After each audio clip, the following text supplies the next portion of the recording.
4, yeah. We do still have a lot of schleggings that we have to do something with. Yes. Schleggings brand leggings definitely need to be mass-produced. We have a very valuable artifact that a child dwarf made for us that depicts a very legendary battle where the dwarf ripped off a goblin's nose. Oh, really? Well, he probably had a very large nose, so it was easy to grab.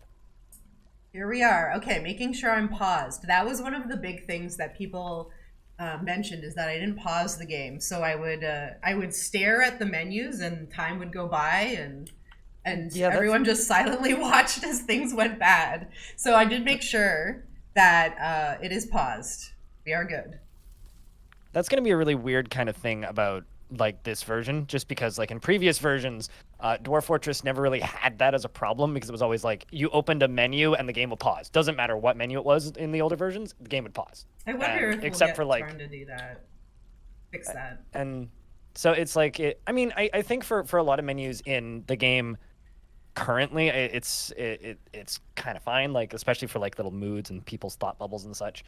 I think that it's totally fine, but one thing I will note is it kind of, at least on my screen, doesn't quite look like the game's stretched all the way down to the bottom and on both edges. So you might be able to like make it a little bigger in your OBS window. Oh, let's see. You could be very right. Because it's a little bit cramped, but that should be easy to set up.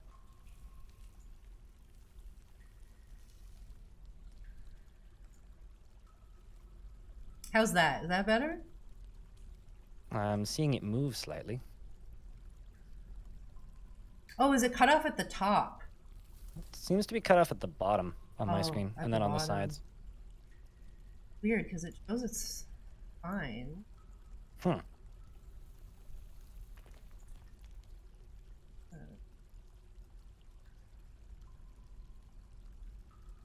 But anyway. It looks fine to me on the screen, too. Okay. And chat's saying it's fine. We can just roll with it. Okay. I was just evaluating what was left on the ground, and not much actually. We ended up putting most of it in storage. So do you have a bookkeeper yet? If you go to the nobles screen, there is an option to add a bookkeeper, which is a dwarf that basically goes through all of the items in your fortress and like figures out what you have in your inventory and gives you access to your inventory screen. I don't have a bookkeeper. I have an office person. You have a manager, I think, right? Yes. I do want to quickly plug the schedule before we like jump into it, because I didn't mention that there's an interview after this, which I think is maybe not everyone knows. So the schedule is today. We're going to basically continue where we left off. If we have to start a new fort, so be it. I'm mentally and emotionally ready for that. And then we're going to try and play for about 2 hours. And then Blind is going to be hosting an interview with Tarn and Zach, or just Tarn? I'm not sure if Zach's going to be there. Tarn's confirmed. Yeah, they're kind of all over the place right now with interviews and things. So definitely Tarn. There will be an interview. So we're going to be playing, and then we're all going to raid over to Blind Stream, where the interview will just take place right after. So we have a full schedule of things. Tarn's joining me at 3 p.m. This stream ends at 1 p.m. my time. So 2 hours after. Oh, you're okay. So you're doing your stream and then shifting to the interview. Yes. Okay. So there will be a lunch break for people. A lunch break, perhaps, between the schedules. Okay, so now let's survey. Okay, so we have a bunch of stuff on the outside because we clear-cutted the trees. So there's just logs everywhere. And actually we have bees over here, which is very exciting. I wonder if bees work better than in the current game. We also had a few main characters. A lot of people wanted to know about the llama. I believe that they still have the same personality as last time, the lusty llama. Is it a she or he? She. She's still here. Well, that's good. Grazing. We have all our animals. The child dwarf should be, like, he's probably still in a strange mood, right? Like, that doesn't go away after... So did they make the artifact? They completed the artifact, yes? Yes, that is correct. Yes, then they are no longer in a strange mood. I have a I see question. that. Can you Yes. remember what kind of mood it was? It said strange mood. Did it specify fey, possessed, or just fey mood? I Or think just it was a strange mood? possession. And Okay, someone in the chat interesting. maybe can remind me, but I feel like we did notice that because I So wasn't there sure there what are was happening. there are multiple different kinds of strange moods. Oh, I see. If it's a fey mood, it means that they gain skills from it. If it's a possession, then it's supposedly like some spirit from the past that's possessing them, and they don't gain any skills from it. So it's just a child who now has created a legendary item, but they don't remember how they did it, essentially. I see. Yes. So instead of them gaining skills from it, you just have this interesting kid now who has created an artifact. He apparently is a good musician, though. He's a competent musician and specifically a keyboardist, Well, that's great. which I I mean, didn't think they you gotta had start them young. keyboards in Dwarf Fortress. Oh, they have keyboards. They have many kinds of keyboards made out of many different materials. Since this child here made an artifact, I would give them a nickname. Frankly, I think that they deserve that. Okay, so we can click on maybe that. Oh, I see here. We can change his name too. Yeah. So usually, what I would do is I would just name them what their original name was. So that dwarf's name is Moral or Mural. Yes. And then like put in quotes and then give them a nickname, or you can just completely rename them. You can also give them custom profession names. I gave my mayor the profession of wizard because he kept writing books called A Wizard's Guide to. So I made him a wizard because he kept calling things wizards. So if I were to like so it says dwarven child. So if I can go dwarven adult, does it become an adult? No, but that is giving them a profession, I think. So you could give them like Oh, artifact maker, jeez. Hold but on. that's Oh, going to be confusing. when I click it though, it disappears. So I can't add in. Interesting. I'd have to retype the whole thing. Ah, And I don't know if I have the umlaut on a bind. So fair enough. I guess like I can change the nickname though. Dwarven, that might be a bug, maybe. crafty musician. I know to spell. There we go. Okay. So now we know. So when it comes to just like nicknaming dwarves for me, like that's always something that I go out of my way to do because it helps me remember like which dwarf did what at what point and who made what and why that dwarf is interesting and why I need to remember who that dwarf is. Like whenever a dwarf say single-handedly kills a hydra, it's like, well, that's a perfectly good reason to give them a nickname. Oh no, they put our KV sow in the corpse in the. I thought I had changed the stockpile so that we didn't put corpses in, but maybe not that specific stockpile. Was that particular KV named? No, but I liked him. Okay. You might get wild ones, And depending on where you are. well, it's hard to say. How do I figure that out? Like, we wanted to assess the area. So in the old game, there is what you do is you would go to the unit screen, and then there is just a others screen, which would just show like wild animals that are in the area. Oh, I see. So it's probably connected to the units tab, if I had to assume. But I don't know how this UI works, so. Absolute. And that will show you all living entities on the map, regardless of layer. Also, it looks like the creek froze. Yes, because I think we are getting into winter now. Ooh, I snow might did happen not then. check all my alerts either. So the child also claimed the workshop. So when they're making an artifact, they will pick a workshop that is associated with their primary skill, which for kids is usually crafting, because that's the only thing that they have points in when they're born. And then they claim that workshop, and then they will go off and they will collect all the items they need, and then they will make the artifact, and then they unclaim the workshop. So that's an old notification, essentially. Yeah, all these are old. Yeah, we knew that. Okay. So here we are in the units menu. We can go into others, or sorry, yeah, citizens, pets, others. We have ravens. We have ravens. That's it. Okay. So ravens are fun because they're kind of like more aggressive but less thievy Kias. So instead of like flying down and stealing your anvil and flying away with it, they just kind of dive bomb you sometimes, As long as there's which no are fun. keys, I'll be fine. This is the work details screen. Now, we didn't really go into too much detail about this last time. So But so this is... this screen for me is really interesting because the way it was done previously is like it was done on a dwarf by dwarf basis. So you still had access to all these same tools, except you could only do it to one dwarf at a time, whereas now it's just all been blended out into one big menu. Yes. So. But right now, I don't think we have enough people to really manage that. We already have like one of each kind of person. Well, kind of the reality of Dwarf Fortress is like it's a game where you can be as picky as you want to be or as not picky as you want to be. You'll generally have somebody assigned to almost every job. Like you will have enough, like in a full fort of like 200 dwarves, odds are good there will be at least a half a dozen dwarves assigned to every job because there are a lot of jobs in the game, right?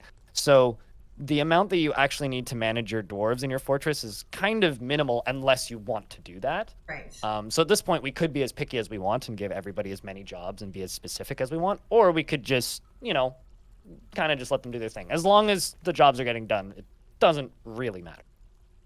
We do have the nobles and administrators menu is where we can assign our bookkeeper, which you had mentioned. Should probably do. So a bookkeeper will give us access to our inventory, so we'll know what we'll actually have instead of having to just like manually look at the ground to see what's there. We do not have a study, and it does tell us this in the menu. This is the one I picked because he's the only one that has any skills in book. So what we'll need to make them a chair and assign them to the chair or a throne. It's just literally a chair. It doesn't need to be a room. Doesn't need to be a room. Okay. You can make it as fancy as you want, right? Like we could make them a 4-story temple crafted of gold and glass. No, are you coming crazy? Out of this. I mean, we could, but do we need to? No, right? Like it could also just be like an indoor like thing, one tile into some dirt. Yeah, we're gonna probably. Oh, you know what I just noticed here is. Oh, never mind. So we're gonna probably have to build out a little bit of our floors to make room, have all these offices and chair rooms, and so to speak. We seem to have dug down into some stone here, so that's relatively respectable. Of course, the deeper the stone, the better quality of the stone, right? So, just a little nook in the wall with a chair in it will do just fine. We are in the midst of bed orders, making of bed orders as well. So we'll need to add a new task, make the chair. We might as well make 15 anyway, because I think we're going to try and get a tavern running today as well. Yes, we kind of decided that one of the next steps would be to see if we can get some visitors and some dancing. Yeah, and some songs, and then we can learn a little bit about like the world and like what kind of songs these dwarves have. Similar reason to why you should build a temple, so that you can learn a little bit about the gods that they worship. And then we were also thinking it might be cool if we incorporate the artifact that we have in the tavern. Yeah, so we could increase the value of the tavern and make it a more of a global attraction to come see the glorious artifact. Maybe some of our schleggings on the wall.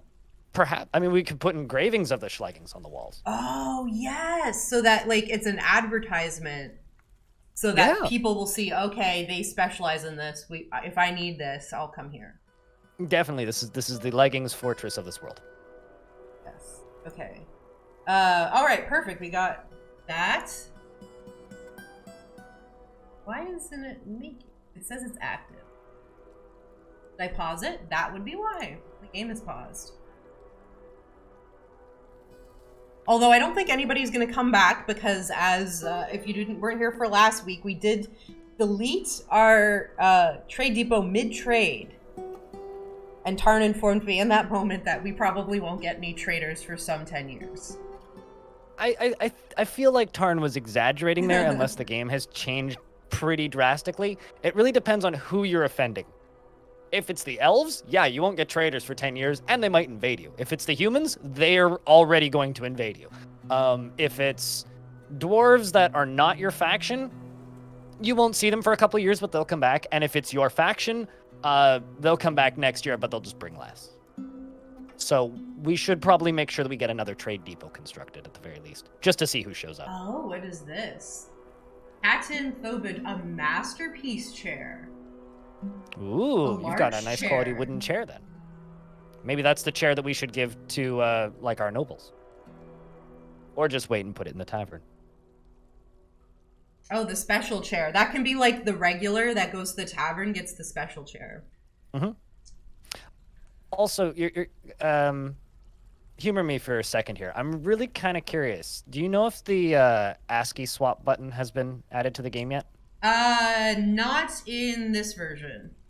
Okay. It is in the like testing version, so I can't show that. But it's just it's coming. I can't show it. I wanted to show it earlier, but then Tarn's like, it's not ready. So I'm like, okay. It's very exciting. But that's what I mean too. It's like very exciting that there's more to see. We haven't shown everything yet. So now we can assign the chair to the bookkeeper. We won't maybe give him the nice chair though. So in the old version, there was a setting where you could tell them how specific they wanted to be, from like a not very specific to very specific, and it's a difference of them doing paperwork for a couple seconds to a couple days, but that's a couple days in game time, which is like a minute. I don't know where that setting would be in this menu, but it used to be just called S. The hotkey was S. So for settings.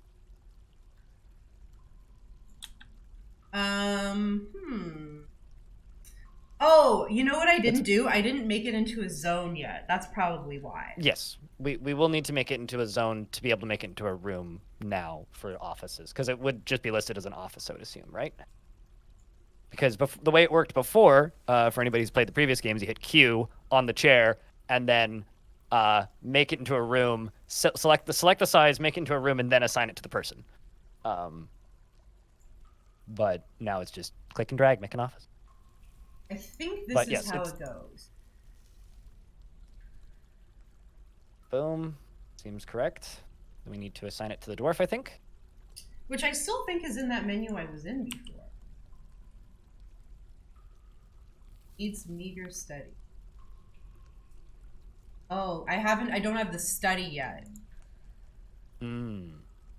Yeah, so you need to assign them to the chair zone, to the zone with the chair in it, the office zone. So if you just make the office, you still need to assign the dwarf to it. Oh, here we go. Works. Yes. Okay. Yeah, I remember. I forget his name. Oh no, there it is. His bookkeeper. Yes. Good. Yes, they should be highlighted. It'll also change the color of their clothing. I mean, the previous game also the color of their name, but I don't think so. Well, how come there's someone else in here? What happened there? Oh, did I put them in the same office, perhaps? If you overlap zones, it may have overwritten the other zone. I don't know if zone stacking is still a thing. There's two. I'm not going to worry about that. Okay, so now we have our bookkeeper. We have our candlestick maker. We have everybody. Except for the chief medical dwarf, which we'll never need because we're never going to fight. Oh, also, if you see two dwarves assigned to the same room when you only tried to assign one, it's possible that the other one is their spouse. Oh, yes. I think we did have a dwarf marriage in the last episode. That might have been it. So actually, if you look at the dwarf that you just said as the bookkeeper, we can probably see that within their, like, character sheet. Their wife is Katin. Yes, I remember. There Excellent. We go. Okay, everything is now solved. So if you go back to the noble screen, there's a numbers 1 through 5. I'm assuming that is the specificity level of their counting. I could be wrong, but that's like the most obvious thing. Yes, because it's only next to the bookkeeper. Perfect. Yes. So I would make that as precise as possible because you want to know exactly what's in your inventory. Otherwise, it'll be like, you have approximately 100 booze instead of being like, you have 127 booze. So is 5 the highest, or is 1 the highest? I would assume 1's the highest. Which one was it on by default? It says 5? here, stop. Highest precision is 5. Yes, it says okay, so they need 1 and on 5. Yeah. Perfect. Excellent. So now we should make a room for the tavern, which I don't want to put on the same floor as the office. That seems irresponsible. So what layer are we on right now? It looks like we're just like 1 below ground level. Yeah.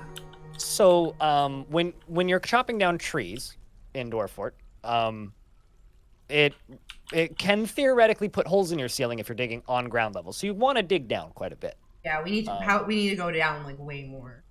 Let's try going down to like layer 10 and see what we hit. All right, we're gonna do stairwell. This one stairwell at a time. I built like multiple stairwells. Down. So you could either designate new stairwells, which is what I think you're doing, or you can construct stairs over the old ones. So if you want to just continue the same stairwells, say you only have upstairs on the ground. That's all gone now. We have multiple we have like a multi-staircase scenario. Like in the game mechanically now, or oh no, just what I did when I messed up. Okay. Fair enough then. Dig. We even have places also, you don't have where to they worry. can see. You don't have to worry too much about fancy patterns when it comes to digging stairs. You can kind of just dig. So the way stairs work also, like with upstairs, downstairs, and all that kind of terrifying stuff, is nowhere near as complicated as it sounds. It's exactly the same way as stairs work in The Sims. But I don't play The Sims, so that doesn't help me. A lot of people do, though. I know. I thought you were saying that to me like, oh, it's just like The Sims. Well, I'm halfway talking to you and also halfway talking at chat, but... So you could literally just dig out that entire area and make it into... Yeah, this is the whole area. Tavern. Yeah. It's gonna take a bit, though, I think, because I'm... No. They'll truck through that pretty quick, I think. I do wonder if I did those stairs right. Rock salt. Ooh, we could dig in Twitch chat. The stairs look like they have weird gaps. Yeah, that's what I'm wondering, eh? Like it has like it goes up down, so I think maybe I missed a set. I think that you just made upward stairways actually. Oh. Which is kind of what I was trying to talk about. So you want to make up down stairs after the downstairs. So the first stair you want it to be a downstair, and then after that you want to do up downs because downstairs only cut a hole in the floor. Up downs cut a hole in the floor and the ceiling, and ups only cut a hole in the ceiling. Okay, so I have to redo this one, basically. Yes. Dig a ramp, a stairwell, going up.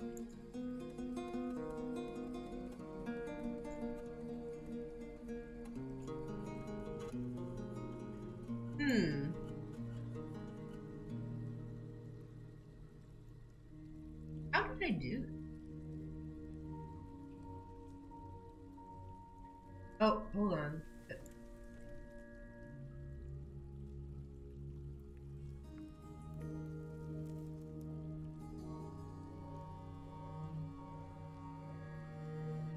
This is the tricky part for me, for sure. Just like wrapping your head around what layers. Here we go. I think. Or are they digging it out? Well, things are happening. Yeah, here we go. Okay, I think it. I don't know. Actually, it looks like it just shows it on the. This is interesting. It looks like it just shows them as downstairs when they haven't been when they're designated, but once they're dug, they change. Interesting. Okay. I mean, this is all new to me too, so. It'll take a little bit to play with for sure. I think for everybody. It's definitely, sometimes hard to illustrate that maybe. Yeah. You know what? It's fine. And I have 2 miners. I remember I selected an additional digger because it's A lot of digging required.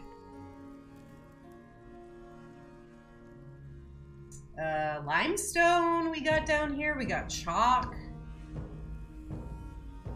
I don't know how useful chalk is in this game, but I guess you can decorate things? With different types of stone, it's essentially just flavor and color. I know that there's like long-term plans for like certain types of stone to have different density and stuff, but that's nothing that we need to worry about. Currently, the only thing that we need to worry about with stone is whether or not it's lava safe, but I don't think we're going to be playing with lava today, so... Never know. I mean, keep digging. Like, see what we've... But once you start making mechanisms and drawbridges, at that point you'll need to worry about whether or not it's going to melt when lava runs over it. That's okay. Ooh.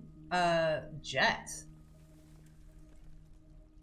Chalk cavern. Wait, what? Oh, jet on top of chalk cavern floor. Ooh. Wonder if any of that jet's named Joan. Lava loves my stairs. Is that because of the nature? It completely hugs your stairs. Drowns your stairs, even. So once this room is done... I think we might need to do another room. We need stockpile, an additional stockpile room, right? Because we don't want people going up and down the stairs. Yeah, no, totally.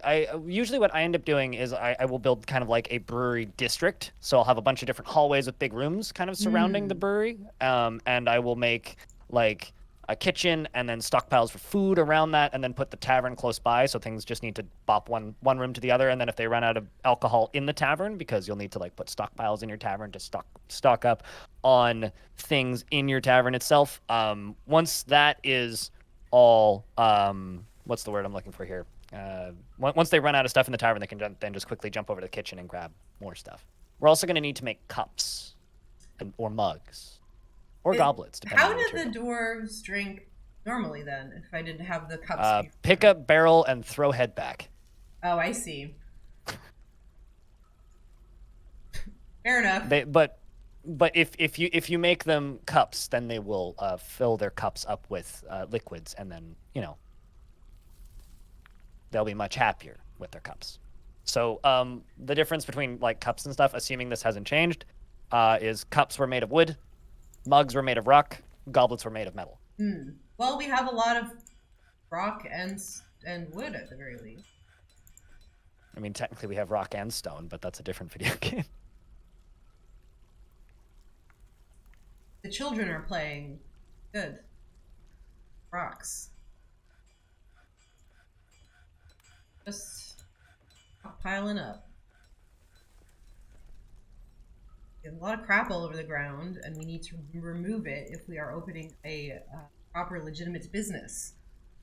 I mean, how legitimate is any business in Dwarf? I mean, come on. That's for me to determine. This is my world. True.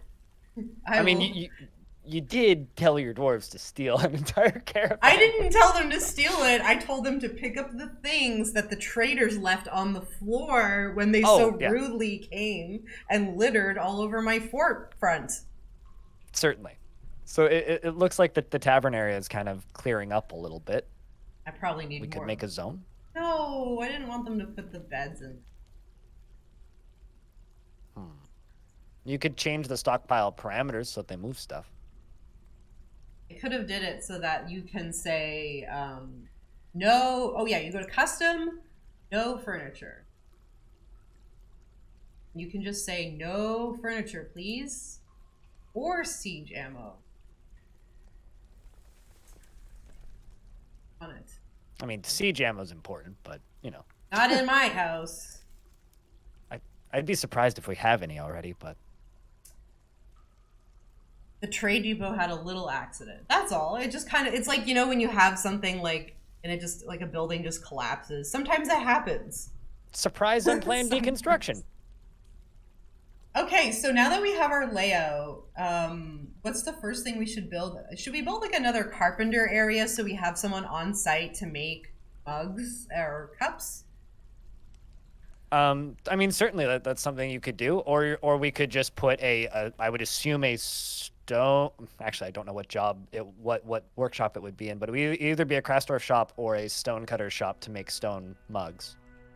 We could just plop that down in the tavern and then remove it once it's free of. We have a stoneworker's workshop here, and we also have a craft door.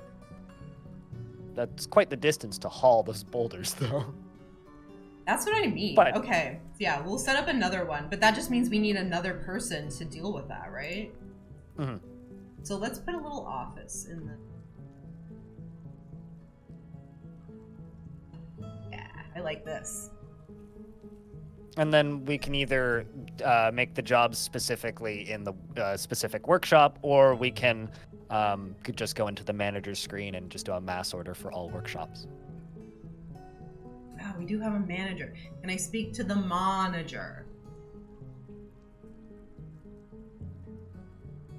And the answer is yes.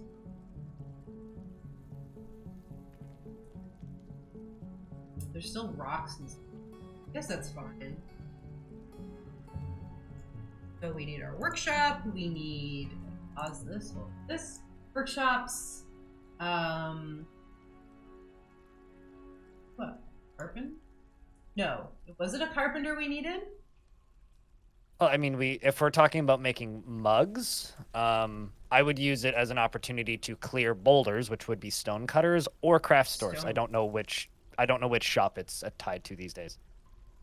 We will figure that out. That's the point of this this whole exercise, is to figure it out. Absolutely. Stoneworker, carpenter, or crafts. It could be either or. But let's go with stone, because that's what's down here.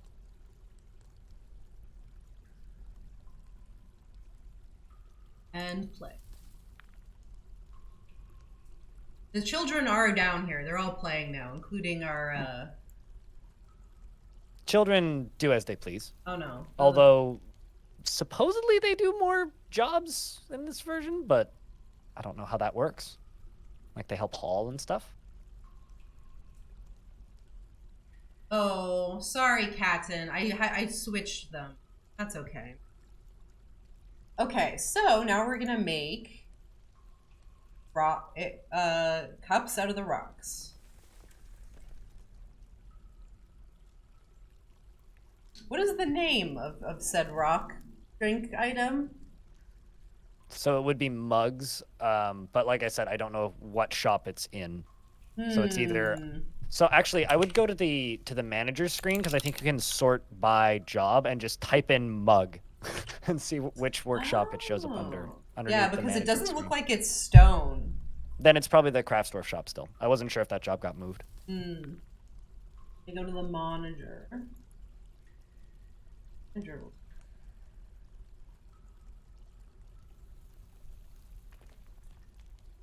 Or I could just build the craft. Work orders would be where we need to go, I think. Oh, the work orders menu. Yes. Which was previously called the manager screen. That is... Which was found by hitting M. Okay. New work order. Mug. Bake rock mug. Yes. Can use any shop. So they're assigning it to any shop that has that job available. So assuming we have a craft store shop, and I'm assuming it's coming from there, they'll probably make it there. But also, yes, make more than 10, like chat's saying. I would just pump out like 50. Maybe even just 100. Like, you'll get a ton, but you'll be selling them. They're a nice extra trade good as well. Mugs are one of those things that you'll just kind of have like a constant flow of. It does default to 10. It just doesn't. It's not validated by a manager. A manager can be employed.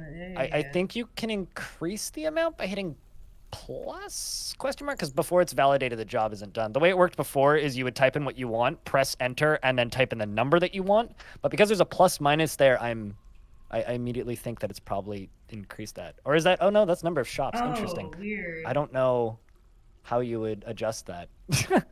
This is all new to me. I know. What if I just physically go to the actual... Because there's the buttons on the left and the buttons on the right. Where's here? Like if I just go to the crafts office, like go add new task here. You could also do it there, yes. Yeah, rock mug. According to chat, you moved it up to 18 in the nobles menu. Or not the nobles, the work orders menu. It's being done. Although they're using mugs are getting made. They're using wood and mussel shells and chalk. Or that's just no, those are just sitting there. Those are just sitting there. Oh, they're making the mugs out of chalk. That doesn't seem like a good idea. I mean, chalk mugs are fine. Better than lead. Everything's better than lead when it comes to like things that you eat and drink out of. I mean, mass lead export for food carrying items is a very popular export for elves. Just give them all of the lead mugs. Okay. Here's the thing. Sorry, elves. Like lead poisoning isn't actually a concern.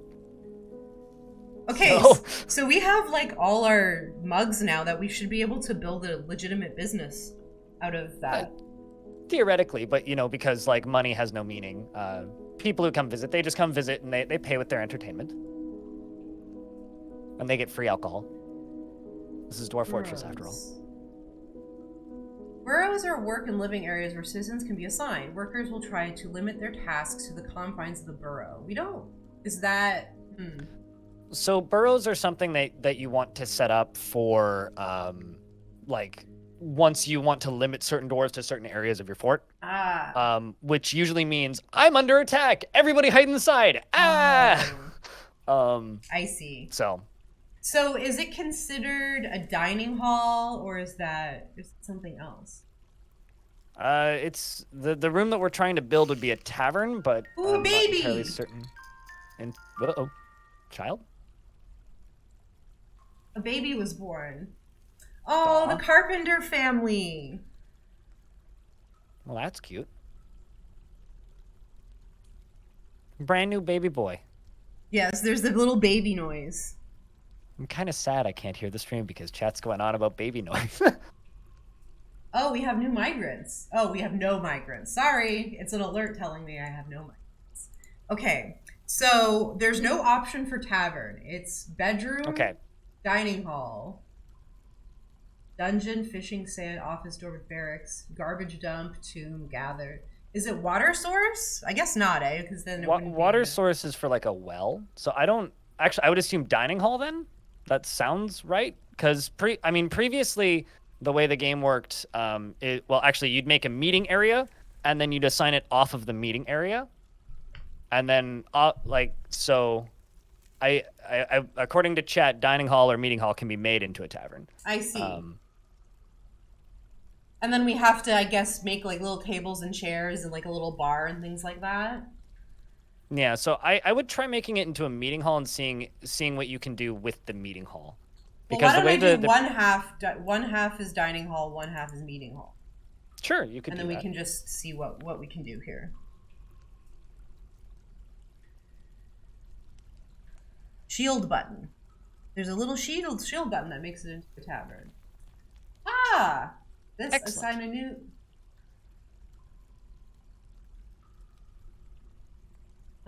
Well, if I want the dining hall. Oh, here we go. So once we hit the shield button, then we can select it as in tavern, library, hospital, temple, or guild hall. Sounds good. Excellent. So what my personal goals are for today is to get a tavern and a temple built. Because that's where you learn a lot about your faction. So let's make the meeting hall into... Oh, the bronze tummies is what it defaulted to for the tavern. I mean, we could rename that to something else if we want, or we could just go with the bronze tummies. We could call it the shell leggings or the bronze balls. We could call it the something of something. We have to select a deity for our temple. Mm-hmm. So usually what I would recommend with this is just no specific deity, specifically initially, but something that you can go through with the deity screen. I don't know how it would work in this version of the game, but you can see what each deity represents. And also I don't think in this particular screen, but if you go into the dwarves' thoughts, you can find details about the deities that they worship to the point where you can find out what the deity actually is. It can vary quite wildly from like a bumblebee god of lust and marriage to like a I don't know, a human god of mining and mountains. Ah, here we go. We have gathering ambient noise. Now that there's a lot of dwarves in a specific area, we can hear that. Perfect. And then they'll all run down here and hang out in these areas, and they will socialize. And then I Excellent. think if you look at previously the way it worked is you'd look at the unit screen, like the full list of units, and it would tell you what their jobs are. And if you could see them socializing or dancing, you could actually like open up that activity and see what the process was there. This one says he's telling a story. So if there might be a way to select the story, I don't know how to do that. But it might tell you what the story is if you can select it somehow. It's usually a piece of in-world history. Previously, it was literally just select the dwarf and press enter. Also, that's a very young dwarf. Competent Marks dwarf. What a guy. Ah, very good. Oh, he has a wife too. The manager. Oh, he's married to the manager. Okay, well, sucking up to power, I guess. Okay, so we need to get some furniture in here. Yes, we do need to get tables and chairs, and then we need to make another piece of furniture for this area. We need to make ourselves a chest or a coffer or a box, depending on the material, and put that in that room so that we can put our mugs in there. And then if we assign a tavern keeper, then put alcohol in the room, then the alcohol will be served via the mugs directly to the patrons instead of like, just falling on the ground or being left wherever.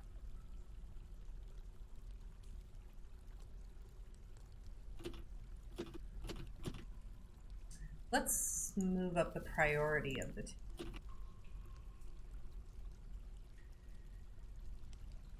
Excellent. Ooh, have milk. That's good. All this wood.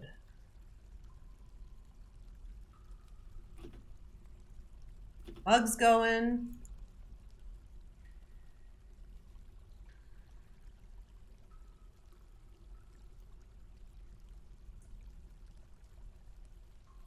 So there was an old bug in the game where dwarves wouldn't realize that somebody was sleeping and just thought that they were thirsty, and they would just like dump alcohol on their head. But this bug has mostly been remedied and only generally happens with like pathetic, weak creatures that don't have much alcohol tolerance, like humans.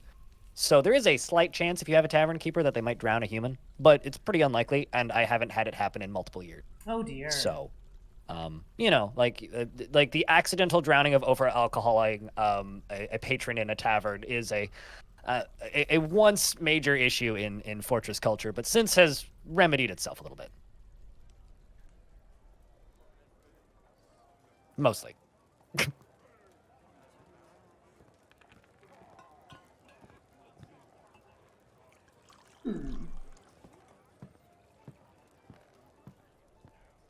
All right, so I think you could just like multi-place now, or you can just like click, click, click, click, click.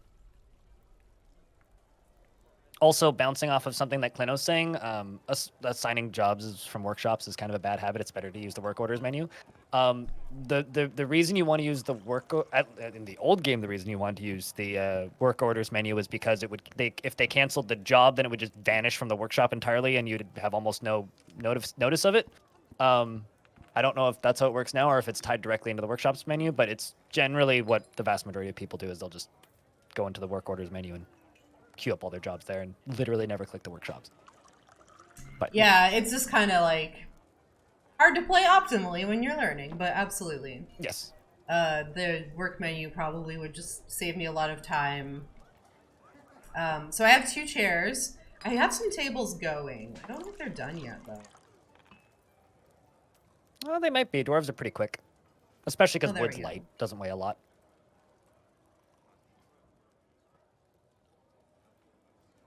What is the danger level for this location? I don't The know. danger level? You would know that when you settled. Actually, something we could do is we could go look at the world map and see who our neighbors are. I think that's up by the mini map, but I'm not sure where that button. Or actually, maybe it's down in the bottom right. I'm not sure which button it is. Previously, it was you press C.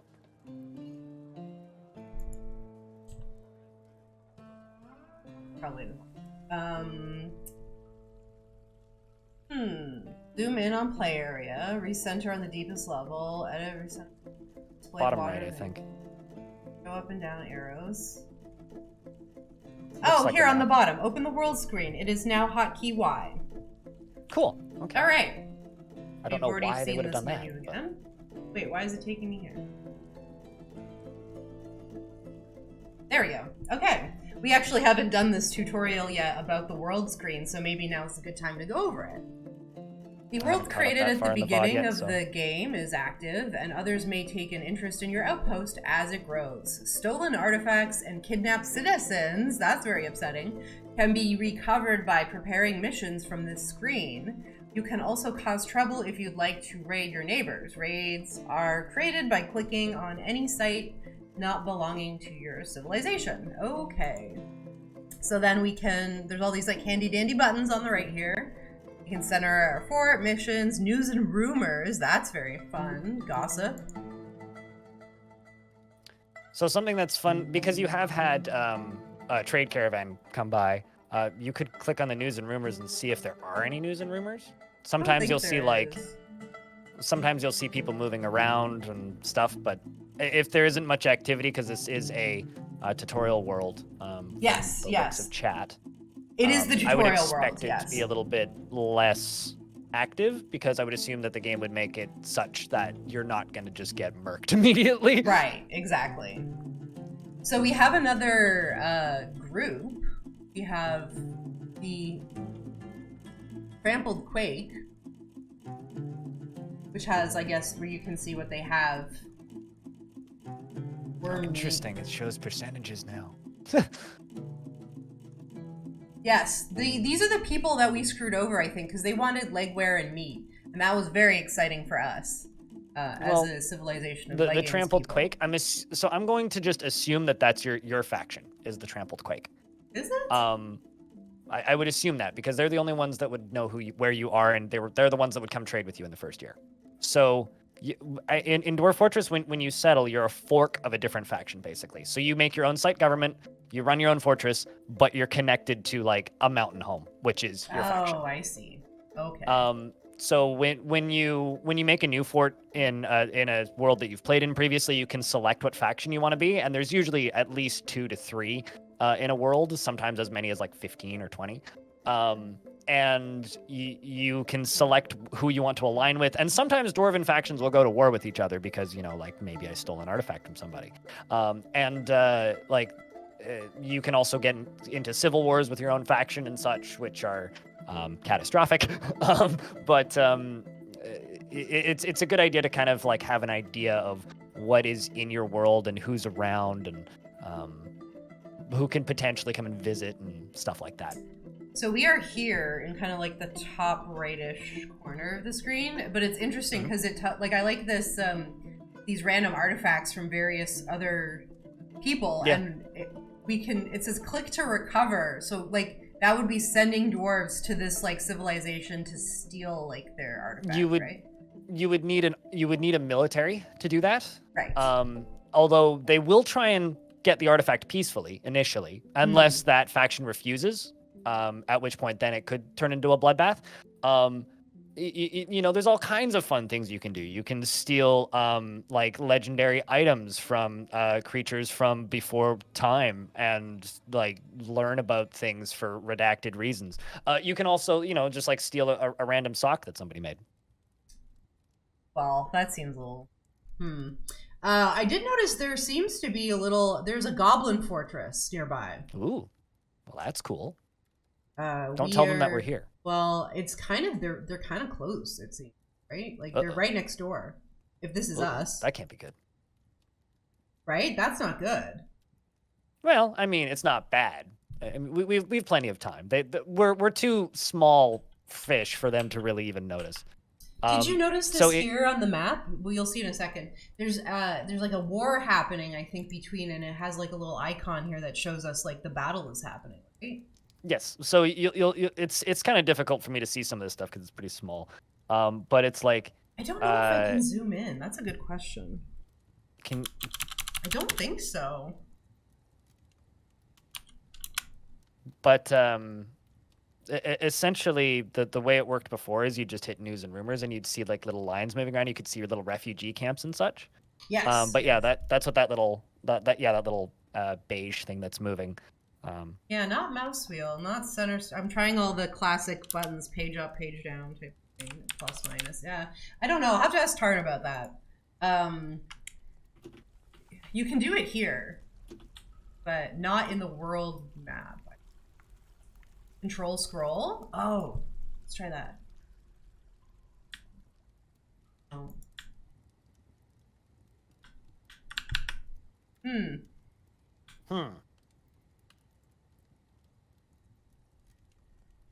Your X. Regardless, this is one of my favorite screens in the game. It's kind of like the, how do I put it? It's kind of like the character building screen to a degree, seeing the map. Yeah, I tried plus and minus. I'm assuming if there is an option, it won't be the old hotkeys. It could also be because we're in, like, maybe it's because we're in tutorial mode. Maybe it's because, like, we're not, this isn't, like, the complete final version as well. So, we'll leave that for now. I don't think we need it. So, from what I can tell, control plus scroll on the mouse wheel will zoom in and out in Fortress mode. So if you're not, but not on the world map. So. I lost our, okay. We could just go up to ground level and then just peek at the mini map and see where we're going. And then there's also the go to ground level button up by the mini map, and then and then go down to lowest possible spot that we've dug. Yes. Button as well, which can help with recentering. I do feel like most of the stuff that we would encounter is kind of on like the left side, which is like the area that I haven't uncovered yet. Like it's just all like black boxes and stuff. So. And previously, by default, hitting F1 will take you to where your wagon was. Yes. I don't know if that's that is still the case. But... There we go. We do have some beehives. We have like a frog corpse right outside our, because we had our cats outside earlier and they killed everything in sight, which is how we have like the whole river. Yeah, they do like to murder things. So we're already we're up into spring, meaning we're getting. Well, yeah, we survived the winter, and also we've kind of got a situation now where we are going to have more traders coming in, most likely in the fall, because I'm a bit more optimistic than Tarn. So you might want to also rebuild that trade depot. I guess we could try. Doesn't hurt advertising. We could also put some more tables and chairs in that tavern that we built. We could also get a chest/coffer made. Oh, there's yes, always something the chests. Yeah, there's so much to do. I think that's like the biggest like thing is there's unlimited things you can basically do. And then it's just like, well, what do I do first? And then you like the project with the tavern, but then you're like, oh, but then there's this other thing, and then you get totally distracted, and you're like, all right, the tavern. Yeah, no, for sure. The thing is like there's always stuff that you can do, but as long as you have beds, booze, a tavern, and a temple, and something for them to eat, they'll also be fine on their own for as long as you have access to food and booze. It's like as interactive as you want it to be, or as uninteractive as you want it to be. Also, from my memory of the previous game, one chair equal one table, and they can't share table. So if you kind of want to do like multi things, it's best to just kind of have one table and then one right next to it, another table with chairs on either side, make like big kind of. But maybe someone will sit in the other chair. Right? Yeah, but they might get mad if they both have food, and then one of them can't put the food down because the other one's using the table. That's not it. I don't know if that's been changed. Yeah, we could also make doors, like Chad is suggesting. I mean, maybe a wild werepanda is going to show up and eat us. You never know. Yeah, but don't they know Or- how to open doors? Oh, what happened? Previously, you could lock the doors. No. What happened? Our bookkeeper has withdrawn from society. What does that mean? Ooh, excellent. We have another strange mood. Oh no. I can't do So it. they've claimed a crafts dwarf shop, which is good. We should be able to follow them. So if we select them, again, I don't know how the hotkeys work. You can actually but there's just click on it. You click on this thing and it will teleport you. Awesome. Let's jump to Weird. them and follow them around, see if they have what they need.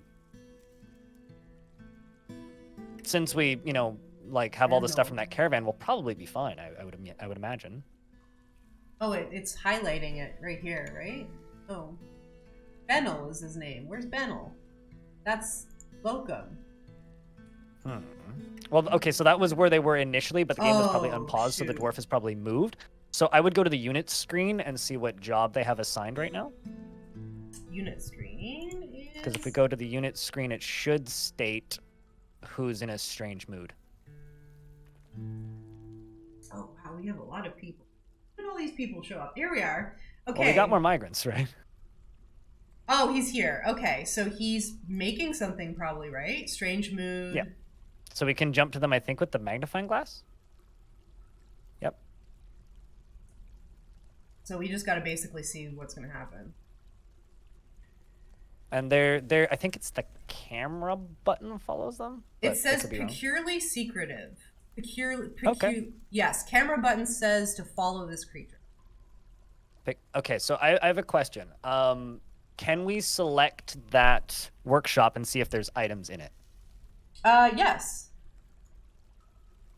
We got wood, muscles, and chalk. Oh, he's sketching pictures of skeletons and rough There we go. gems. So it tells you what he's doing. So he wants he currently this dwarf is in a workshop with a muscle shell and chalk, but wants rough gems. Wants skeletons, so probably a butchered animal. So we need to acquire those items for this dwarf. Also hit pause. Yes, thank you. Okay. So we have a few things Unfortunately, we need all to our do. gems got stolen last episode. Unless we Were have those some. cut gems though? I didn't have them long enough to appreciate them. Because Or if I understand. recall, I think they were cut. So we will have to go dig around in the rock and try and mine some more. But we could have stolen other things too. Certainly, but theft isn't the only option here. Yes. But there should be It's a way an to see all option. the items, right? Yes, because we do have a bookkeeper now. So I do not know where the inventory screen is, but more buttons have appeared.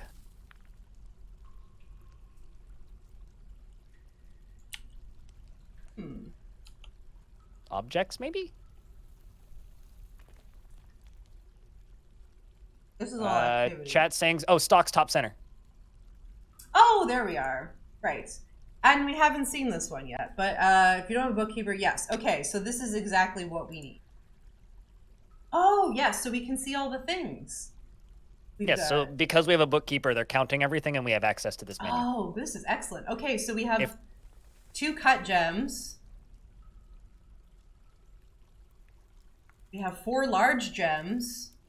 So we need rough gems. So these are all cut gems. We have 14 rough gems. Okay, sweet. So then the only thing that we need most likely, I would guess, would be a skeleton. So we need to butcher an animal. Oh, Or we hunt. have those too. We have corpses. We don't necessarily have skeletons. Yes, so the corpses does not equal skeleton, right? So corpses is something that died, and corpses can't necessarily be butchered. They probably want prepared bones. They want something that's been cleaned, right? Like there's a difference between just like a body and a properly butchered animal. So can we butcher a corpse? Or no? You just said no. Depending on the corpse. If it's mangled, you can't. And if it's rotten, you can't. Oh, If this it's a one fresh isn't. corpse that just naturally died that wasn't owned by anything, Yes. potentially you could butcher it. So what I would recommend is making a butcher shop and a tanner's shop, probably in a kitchen close to the tavern. and then butcher something in your livestock. Oh. Or the dwarf may go insane.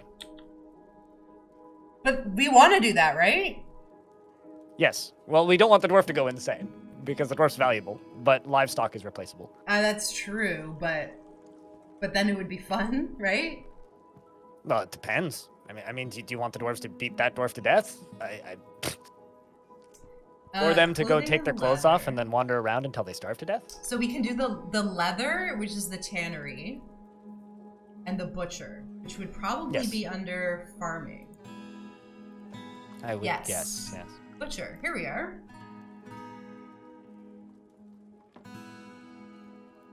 We need both of these things. People are asking if I'm having fun, and the answer is absolutely. This is wild. There's nothing like this game, and I'm not just saying that because I'm like, I work, whatever, right? It's like, it's overwhelming for sure, especially because I'm streaming and I want to make sure like we're all having fun too. So I feel like when I'm playing off stream, it'll also be different. But it's kind of like wild. This game is just like kind of nonstop fun, and like the time just flies by. Whoops. And two, like once I get more familiar with like all the menus and stuff, and I'm able to do things faster, then like it'll feel better. Yeah, and once you know kind of the thing that I used to always say about Dwarf Fortress is like the game actually isn't that difficult. The problem is it's a lot, and previously was very, very, very obtuse. So now it's just a lot, which is just a matter of putting time in, right? I'm also just one of those people that's very bad with like hotkeys because I'm like always spoiled with clicking on things and stuff. So like it is a bad habit that I have where it's like if I was actually like memorizing the hotkeys, then this would be. Yes. And the previous game or the previous versions of the game was actually just like hardcore Mavis Beacon teaches typing. So, you know. Oh, cool! I didn't realize this, but did we make the Leatherworks out of jet, and that's why it's black? Yes. Oh, so the colors cool. change based on the material. This is also a feature that was in the older versions too. It was just hard to parse for many people. I think for a lot of people that like the hotkeys are going to be a little different. It's going to trip you up, but I think some are the same. Some are the same. Some are the same, but some are not. Yeah, I mean because you have to use WASD, right? Like WASD has to be available. Right. Exactly, and some. And the second WASD is like being used for other things, and that kind of throws a wrench into hotkey setup. I do have to assign someone to the butcher shop and the leather shop, right? So, not specifically. These are weird auto tasks, and I'm assuming this is still the same way. Oh, so what we need to do is we need to find our animals screen, which previously was found through the units. That is also so the case, yes. So essentially what we'll have to do is we're going to have to find that screen and then assign someone to, and then assign an animal to be butchered. Oh, there is a butcher, button. You can just click the button. Yes. And then we need to make sure that we have a dwarf that has the job available to butcher. So we could butcher a cat, we could butcher that horse. No. We cannot kill that llama. I'd go for the buffalo or the horse. Actually, probably the horse because we don't have a breeding pair of horses, so I would go for the horse or the mule. Yeah, but the mule can pull carts. Yeah, but we're not going anywhere. Okay. Oh. Okay, I'm gonna wait. Oh, you can geld it. That's what the sword is. Okay. Yeah, so you gelding cats is never a bad idea, but gelding isn't something we need to worry about right now. People are suggesting the mule over the horse because it can't breed. Yes, this is also true. Oh, really? Mules are sterile. Oh, okay. Is that's not a real life thing, right? That would be then mules wouldn't exist. Well, a mule is a donkey horse. Which is true. I know mules are real, but like mules are sterile in real life? Yeah. They're lab grown. I don't believe you. No, if a donkey has a baby with a horse, they make a mule, and then the mule can't make babies with other mules. It's like a one-step process. That's wild. Anyway.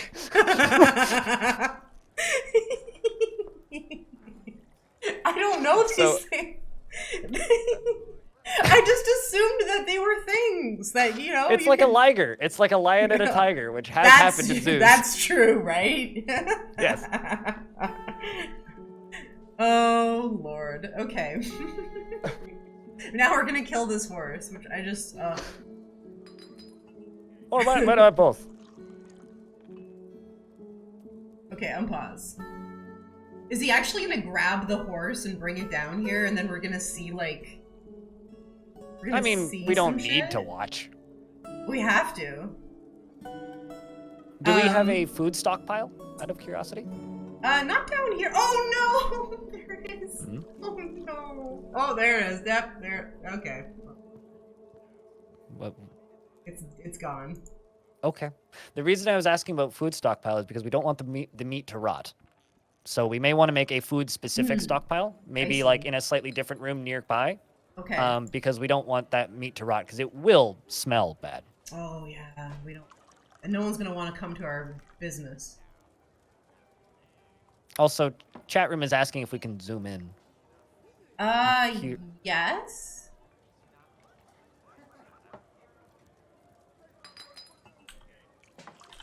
That's pretty, how's that? Better? I haven't seen it yet, so... Yeah, oh wait a few seconds. Let's see what chat says. But yeah, to me it looks great. Things are a little closer. Yeah, sorry, we're talking about mule breeding, and I think a bunch of, like, people got the censor. Oh. This is a mature... I mean, Dwarf Fortress can't be rated, right? That's kind of the wild thing, because there's unspeakable horrors that do not... I mean, it's comic mischief at best. It's Well, descriptions of graphic violence. Yeah, but that's why it's tricky for us, right? But that's where we're at. We're an unrated game. Because it's literally just like... Lots of games rated. We don't really want to get banned in Australia for no reason. Come on. Yes, we can't... Okay. There. Oh, I mean, if I personally were to rate Dwarf Fortress, I would put it at, like, either a low M or a high T. But that's me. Food. Alright. Why don't I build rooms? That's a good question. Ain't got no time for that. I'm just literally just, like, kind of winging it, so to speak. Yeah. Well, I mean... We need more. What I would be doing right now, if I was playing, is I would have the game paused for a minute, and I would just queue up, like, I don't know, 50 bedrooms or so, probably close to the tavern. After getting the... Like, I'd build the tavern, and then I'd queue up, like, 50 bedrooms, and I just have that running in the background the entire time while I'm doing other things, and then have that smoothing and, like, getting all ready. You know. That would be that. Oh shoot! I did that thing again where I put 2 chairs in. Yeah, it's a Bad tricky habit habit to break. Okay, so we have our food stocks. We have we have. The problem is that the mule is in parts. So when it says skeleton, what part of that should I be bringing to him? So we should jump back to the dwarf who's got the strange mood. Okay, we will do that. And see what they've grabbed and where they're going and if they've moved.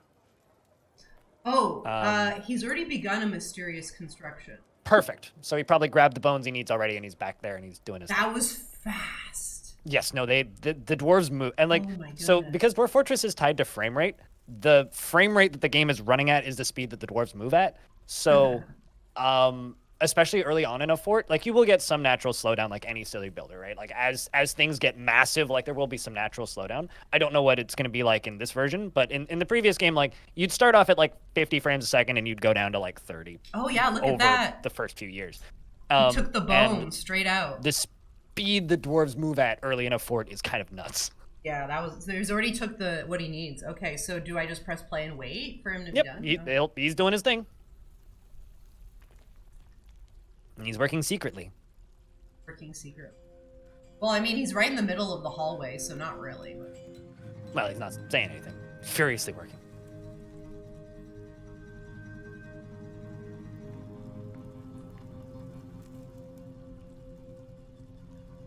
So stressful. And in regards to chat, like they don't need bedrooms rooms, but they'd certainly be happier with them. I think in an ideal scenario, it just makes sense to construct rooms for beds like that in an organizational sense. Because right now I have like beds in random places, which I guess I could be doing while this is. I'm just so like fixed on what's happening that I'm bad at multitasking. Absolutely. Like, Dwarf Fortress is very much a game about doing everything right now all at once. Sorry, that scared me. The pop-up comes up with the artifact. Ooh. Oh my goodness, it's a mule bone spear. Ooh. Ukbar 27. It even has its own name. So now we can... Naturally, can we see the description of it? Yes. So that would be in our item menu. Well, you should be able to just like click on the little magnifying glass next to the spear in the workshop, I would think. Oh, we have some visitors. Or maybe it's the eyeball. Oh, one of those. There's so much happening right now. Okay. We have visitors. We have a bard, we have a leopard woman, and we have 2 bards. Very exciting. This is what I was hoping for. Oh, they're off screen, I think. I've actually never heard this ambient music. Very good. I know you should be able to find them via the unit screen. They've probably done the same thing that dwarf did, which is they're already in your fort. It says they're like off screen. But we can go to visitors. There should be a visitors tab. At least these are invited visitors. Oh, and they're in the others. Oh, look at this! Whoa, that guy looks cool. Oh, there he is. Yeah, they're already in the tavern there. That's a very interesting looking dwarf. Yeah. Also, something that you'll notice really quickly. It's something that you'll start to notice really quickly, especially because of the tile set that comes with premium, is the dwarves and humans and elves and everybody else's appearance varies based on the faction that they're from, because it's very much culture based. So their genetics tend to stick to the general look of those dwarves until other dwarves start to move in, which will spread their genetics. So once you play way too much of this game, it'll be like, oh, you're from there, just by looking at them. Oh, there it is. The leopard woman. So this seems to be like a traveling band, basically. They've showed up and they're there to play music and drink your alcohol, which means we need to make sure we have enough alcohol. Oops. Okay. Let's look at that speaker.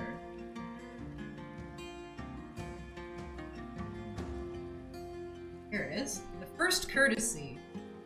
Courtesy, yes. This is a mule bone spear. All craftsmanship is of the highest quality. It is encrusted with oval citrine cabochons. This object menaces with spikes of citrine. On the item is an image of the Book of the Castle, the Orthoclass bound codex in mule bone. So that book is a real book that's somewhere else in the world. Very cool. Which we could try and steal or something to have the full set. The full set. It's just sitting here in the workshop, though. We could also put that in our tavern. We could make a pedestal and put it on the pedestal in our tavern, or perhaps that traveling group of bards are here to steal it. Yeah, right. You never know. Bards. Yeah, they're not to be trusted. They're just here to sing. If they leave the tavern, cut them down. What? Well, we'll have to put a trap on the way out, or like a bodyguard. Definitely. Certainly. Okay. And our human bards here, we had another bard who's a dwarf. They're not quite there yet either, I think. Oh no, there she is, right there. Okay. We needed to make sure we had stockpiles for the cups. Yes. The chests, which we could put there, or we could do cups, stockpiles, either or. We also need a place to put all that meat that's still sitting in that butcher shop, or it's going to start to stink.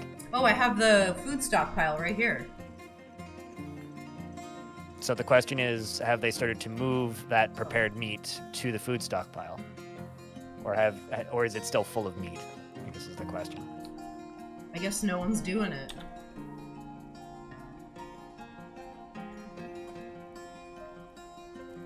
depending on if it's allowing raw food or not. It might. I don't know how the food stockpile is set up, so we could go into the custom settings for that stockpile and take a peek.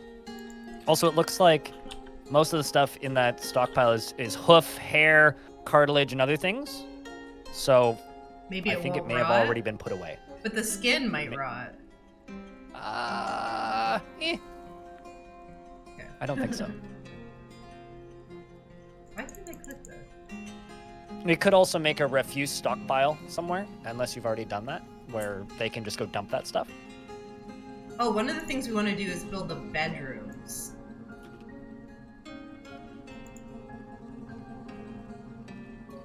So I'm gonna just dig and dig and dig. So bedrooms only really need to be big enough for a bed. That's what I was gonna ask. Like, how many squares does the bedroom need to be, ideally? I really like to make gaudy, massive bedrooms. So usually what I do is I do a one-tile doorway for a bedroom. And then for a small bedroom, you can just do 2x2 squares. So one doorway tile, 2x2 squares, and then just repeat that pattern. Because all you really need for a bedroom, like this is kind of like what I would describe as the minimum is a bed, right? And then dwarves acquire items, and then they will leave their items in their bedroom, right? So what you'll want to do is you'll want to give them a place to put their items, and their items are things like clothing, crafts that they're wearing, rings that they've claimed, items they want to keep. Right. In some cases, piles of strawberries for unknown reasons, and they will, or food they like for later. So basically, items that they've claimed, and then those. So what you'll want to do is you'll want to put a chest and a cabinet in there with them. So you want like a minimum of 3 tiles for a bedroom, but you can go as many as you want, really.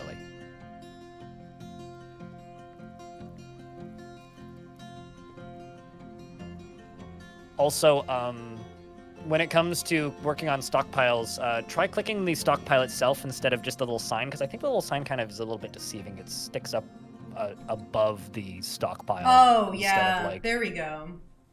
So if we include food, then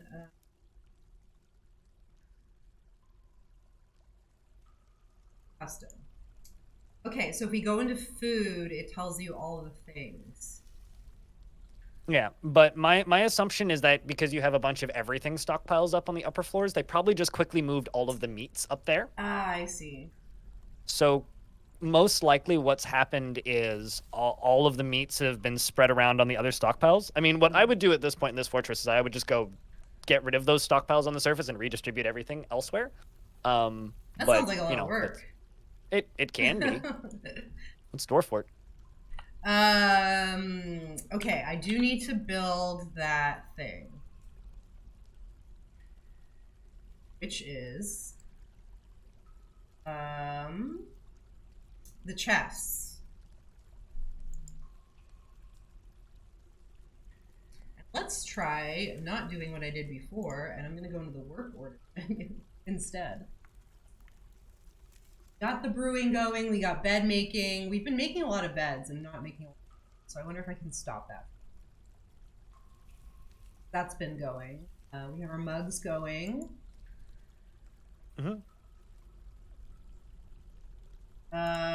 Okay. So chest. And then of course it gives me all the materials for chest, but I want just wood, probably. I mean, you could make wood chest, but a self-respecting dwarf would make stone coffers instead of wood chests. Oh, sorry. I just thought it would be hard to bring down. So chests are either wood or metal. And coffers are stone. Coffer is basically just like a box with a stone lid. Oh, I see. Okay.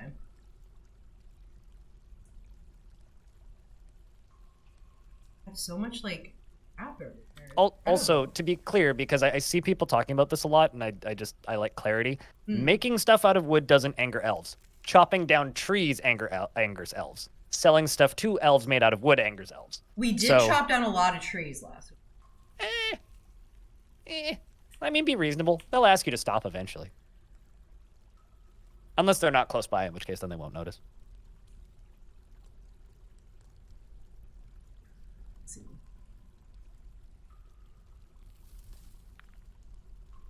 Very good. Where did everyone go? Oh, the lady has arrived. Leopard woman. She's going to try and figure out how our stairs work here. I'm sure they'll be fine. Kind of curious about this leopard person. There they are. Hi. She's 69 years old. Nice. Yep. Well, fondness, talking with an acquaintance. She probably knows the other bards. Probably making friends. Well, she's probably friends with the bards already, and is probably speaking with the dwarves and making acquaintances. Also, if you see little music notes appearing above their head, pause and click on the dwarves.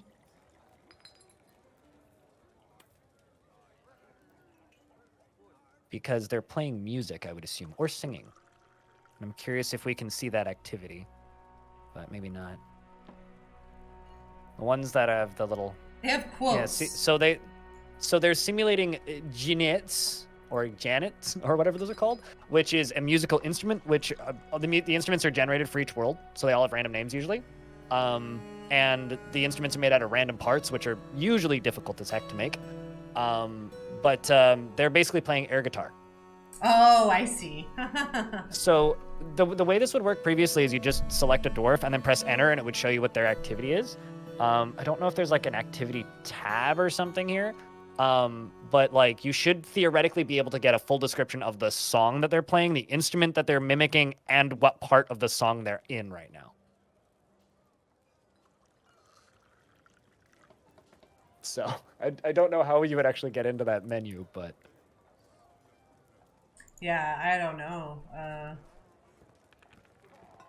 The visitor has come to perform. He was curious about the bronze tummies. I mean, who wouldn't be? I'd be curious about a new tavern opening up in town. Try the labor tab. Like, click on that, actually. Although that might just be assigning labor. Yeah, I'm just looking at that now. Social, it's got all the dabbling comedian. Novice climber. For reference, I've shown many people the existence of that menu. Okay, so Toadie's saying, from creatures, there's a magnifying glass next to the activity.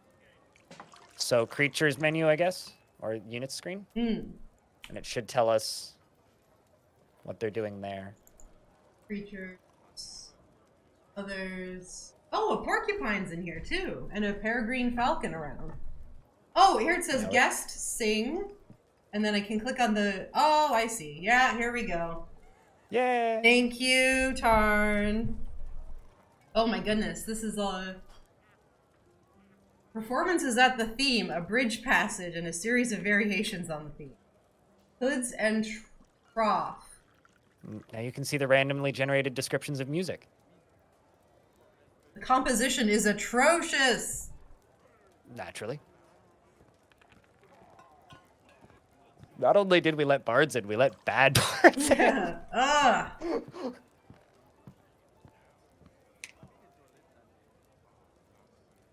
But yeah, this is all based on, if I understand it correctly, the faction's culture and generated for each world individually. So each faction will have their own dances. And one of my favorite things, actually, is in really old forts, slowly over time, if you have a lot of visitors will come from other factions and they will play the music from their faction in your tavern.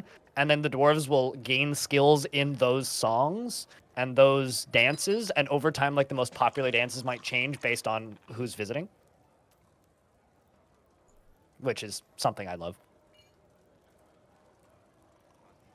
Like in my 400-year-old fort, they almost never do the original dwarven dances, but they always dance the human dances and the elvish dances because we had so many visitors in the early years. Yeah, it does look like they're all playing the same song, so they're simulating instruments. Yeah, so they're basically playing in a simulated band. Because they don't have the instruments, they're literally just like beatboxing and playing air guitar. Oh my god. How embarrassing. I mean, is anyone enjoying it though? I mean, they like it. I guess if they're there. Might as well. You're in a tavern, you're drunk already. I don't know if they can teach you how to Dougie, but they can probably teach you how to Dwarfy. Oh god.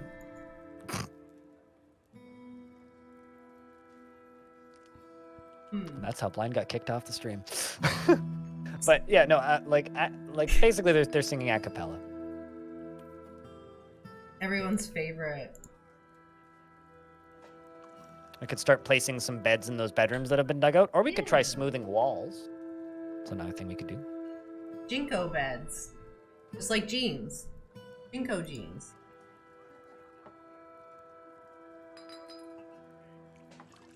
Oh, I guess I should. Furniture, bed. Everybody do the Dwarf.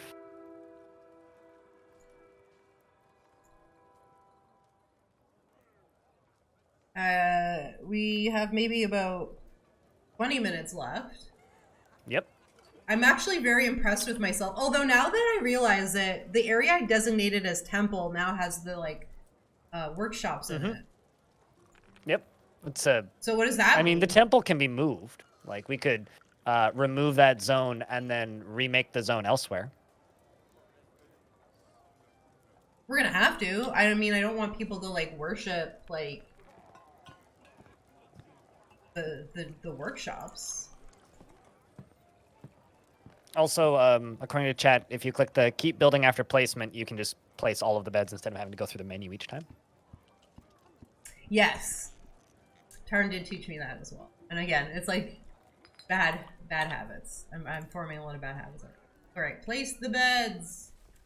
Well, it's not necessarily bad habits. It's just you haven't learned good habits yet.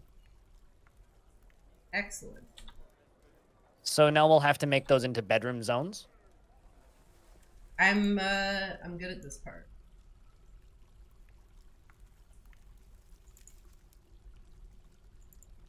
But I think we're making some solid progress. I mean, we've done things, that's for sure. We've got a tavern. We made an artifact. We've got visitors. We've got bedroom-ish things.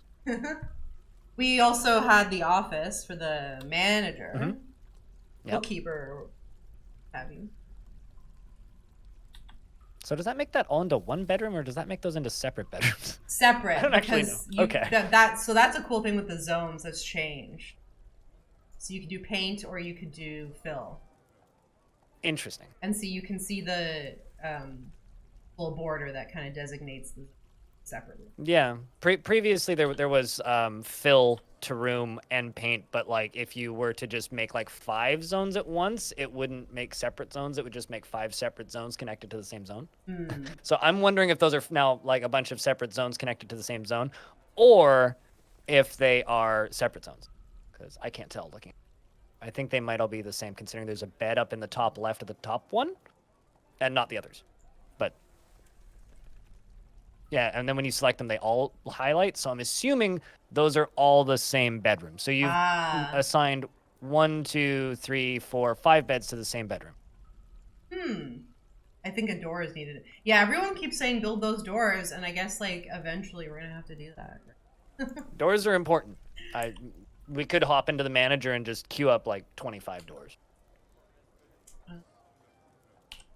Orders. It's always orders. And then door. Is there a particular kind of door that is good to use? Is wood fine, or should we be using? I mean, you as always, you can use whatever material you like, but I would recommend stone because rock and stone is very dwarfy, whereas wood is very elfy. And nothing against elves; they're lovely. They bring delicious meats to eats, but we don't want to be elfy. Beds are made out of wood, not doors. Wood doors burn down too for reasons, whereas stone don't.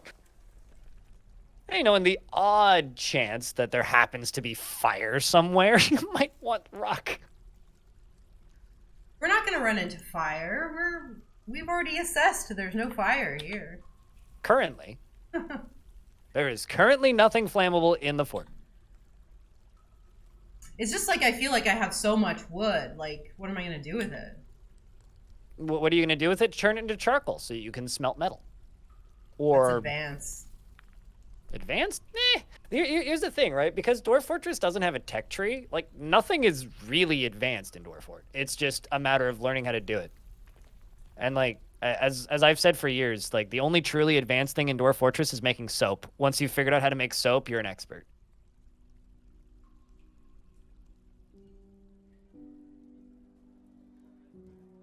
Also, like chat said, bins and barrels.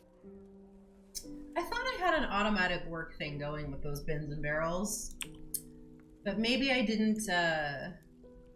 I'm actually terrible when it comes to repeating jobs. Like I don't understand if-then statements, so I always break them.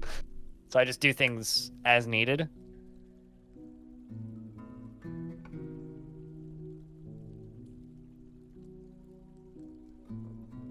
And here you can actually see all the little sprites. I really like the vermin catcher shop. It's got a little lizard. I love the way the shops look in general. They just look awesome. Yeah, very cute. Very good work from Neo Rice is good, and Carolyn. So many cute little sprites. A billion ones that you haven't seen yet. Some still are being done. Okay, barrels. We got brass, metal, black, billion. Old barrels were not that fancy. Yet. Think. Could process plants into a barrel. That seems. So certain plants need to be processed to be used as more valuable things.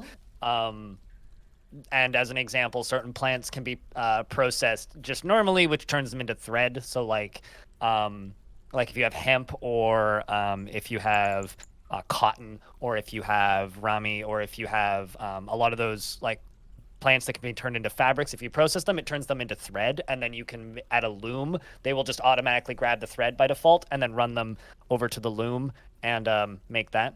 Chad is asking to see the military menu, but... Oh, I mean, yeah, sure, we can look at that. While those things are going and people are singing. Military menu would be... Although I'm going to assume that the military menu hasn't changed much since there was a video posted about it about a year ago, I think. Is it in the justice screen, perhaps?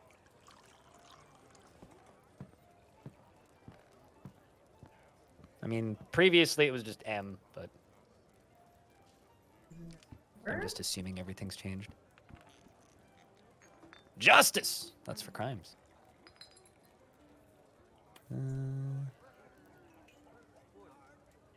Fortress Guard, maybe?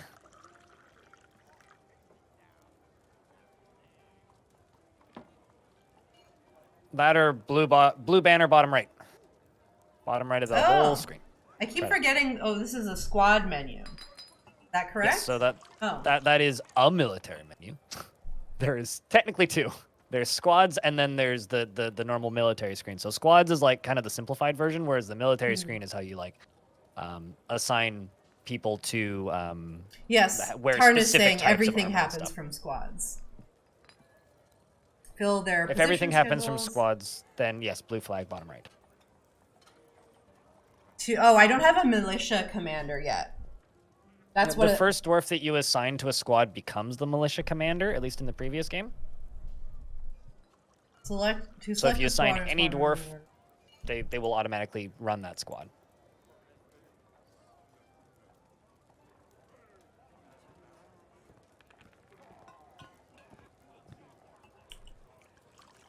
So I'm assuming what we would need to do...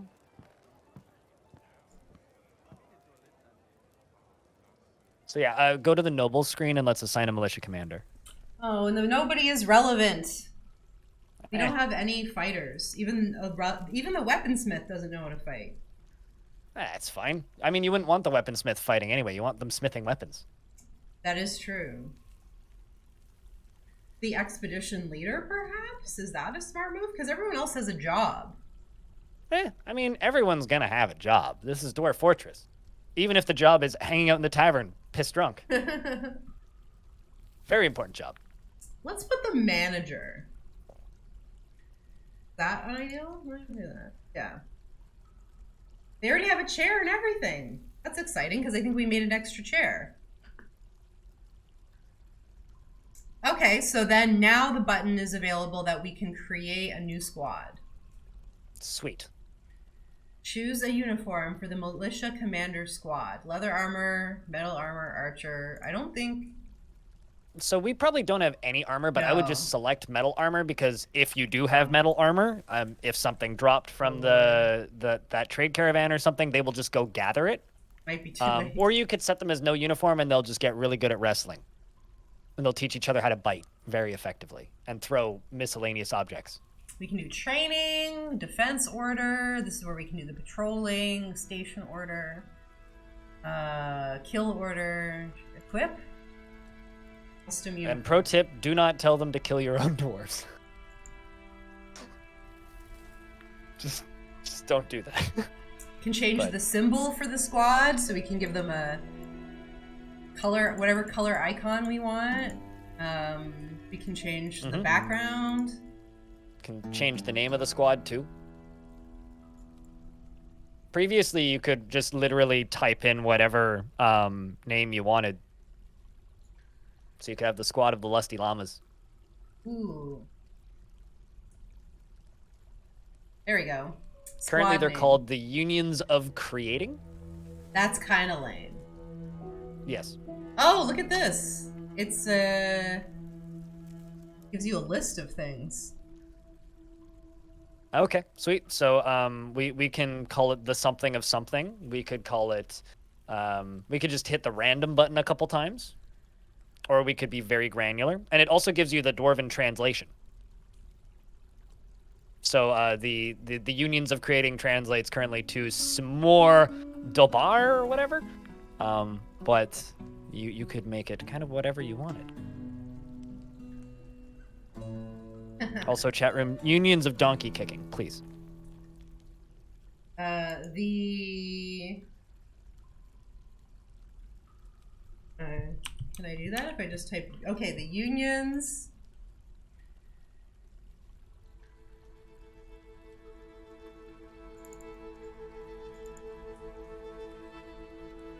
Is that not working? What? So you're searching for available words to add, essentially. So currently it's called the Copper Unions. Oh, I think Which, sounds dwarfy. Unions of onions? Unions of onions? I mean, The copper you probably also call them of the unions of unions. Self-referential names. What about lusty llama? Can we do that? I don't know if the word lusty exists in Dwarfish, but you could probably call it the something of lust. I think lust exists. The luster, lusters. The unions of luster. Lust. Something Unions from a of Seth luster. Rogen movie. The unions of lusters. Oh, we have an adjective. The angry unions of lust. There you go. The angry unions of lusters. Perfect. Excellent. So now that we have the name of our squad, And we have no tasks for them. well, naturally. I mean, what I would do is I would make a barracks for them to train in. In the Now, tavern. again, I don't know how this works in the game now. Well, you can make it nearby the tavern if you want to station tavern guard. You can make it outside if you want to have a front door guard. We don't have any generally, like, doors, let's be honest. Front entrance guard, I would say. I mean, you never know what might show up. Right? But I'm not a huge... I'm not very well aware of how making a barracks works in the game right now. But in the old game, you would make a armor stand or a weapon rack and then assign the squad to it and then tell them to train. Currently, they're off duty and not training or doing anything, so we would need to set something up in that case. Yes, the angry bling soldiers. We might need a... I've really mucked up this whole space by just making it this big open area without any real rooms or hallways, didn't I? I mean, that's the beauty of Dwarf Fort, right? Like, if you decide, I don't like this layer anymore, just dig further down and build something else and move everything, delete all the old zones. And once you kind of, like, learn how, like, I can use this space. How to do each thing in each situation, it's very quick to just not worry about an old area and just turn it into a pit mine or something. Shifting forts from one location to another is a pretty common thing. Or, as Volleyball in chat says, you could also build walls to close off the space. Oh, there we go. Select how the squads will use the space. Beds, train, store. So if you don't give them beds specifically in that space, they will return to their own personal bedrooms to sleep. Well, so I would just set it as a training zone. Oh, okay. Yes, this one. So we can watch them spar if we assign multiple dwarfs to the squad. Oh, I guess we didn't assign multiple dwarves, did we? Yeah, we only have one person in the squad. Whoops! Also, as Clino said in chat, there is a ton of space on each layer right now that we could be using. Oh yeah, like, I'm not making use of the space very well at all. You could be making, like, individual rooms the size of the screen right now. No one's a wrestler. I like that it specifically notes that. Not yet. I mean, they haven't started training yet, so they haven't really had much time to teach each other how to wrestle. Or teach themselves. But I don't need to give them an armor rack if they're wrestling. So armor racks are... I don't know if they do anything in the current game. Previously, they're just like an art piece. They didn't have any effect or any use. Armor is put into stockpiles. Armor racks were just in the previous game, just like or versions of the game rather, were like how you would designate the barracks. So you'd place those just to designate a barracks off of it. But because designations are now based off of zones instead of the old like room making style, I don't even know if you need them. But like obviously you'd want them for some like roleplay reasons. And as far as training goes, you can set a super complicated schedule where dwarves will train for a month and then take a break for a month and then train and on and off again kind of style. Or what you can do is you can just let them train until they learn the basic skills and then turn them off for a year and then turn them back on, which is how I do it. And it's much less finicky in menus and much easier. And has about the same effect. Oh, also, as chat mentioned, certain nobles will demand armor stands and weapon racks, like a captain of the guard will, right. A king or queen will, a baron will. So, like, there is reason to build them, but for barracks specifically, not so much. Also, I love the way this still looks. Yeah, I know, eh?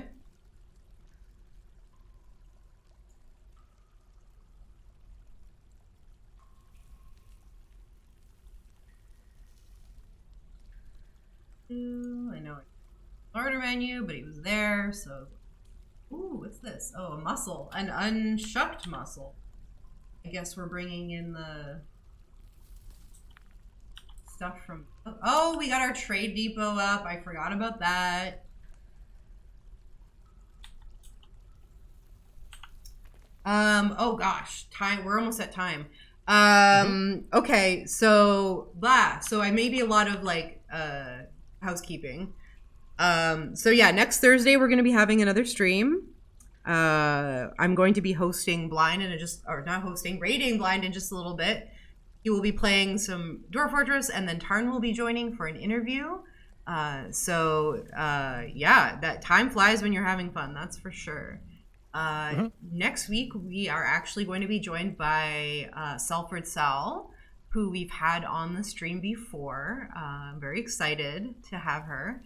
We're going to be uploading this VOD to YouTube as well, but I won't remove the stream from here as well like last time. So you'll be able to see the VOD right away, and here on YouTube as well.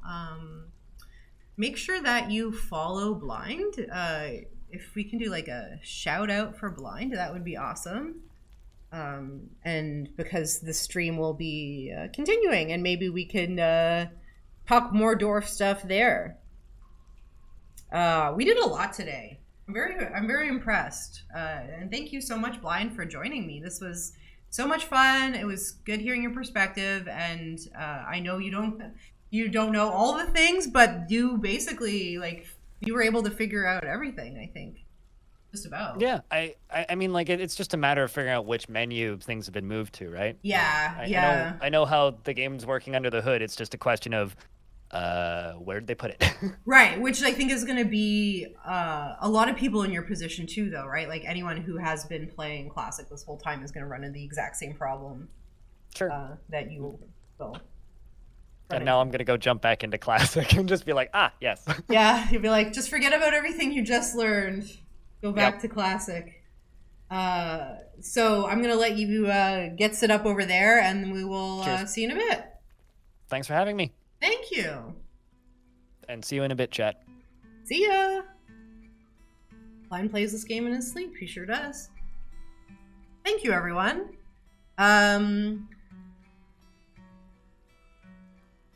If you would like to check us out, we are on YouTube at Kitfox Games.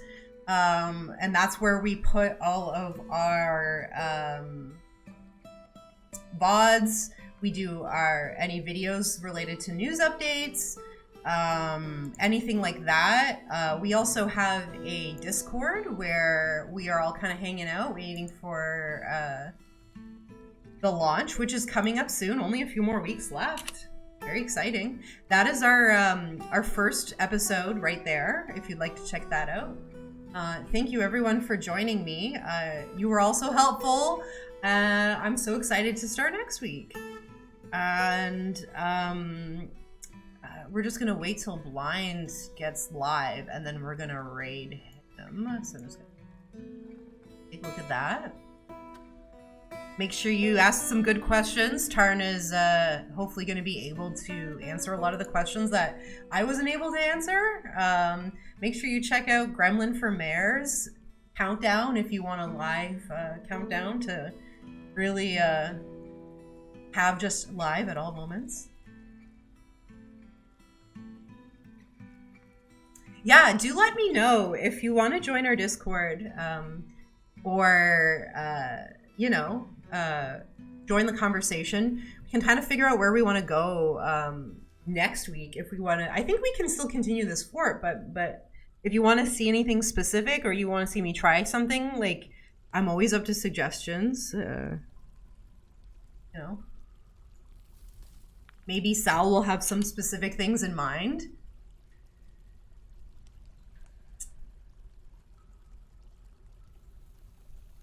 Thank you, CleanoDev, for keeping the chat informed and all the links. Yes, Tarn is doing an interview on Blind's stream. In just I think an hour or so. I don't know if he's starting off with the interview right away. I think he's playing a little bit first.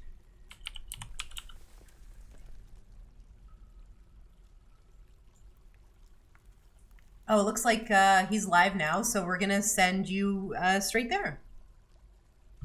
Let's do raid.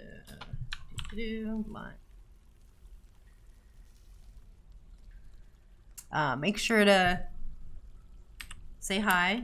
Tell him where you came from. There we go. Goodbye. See you next week.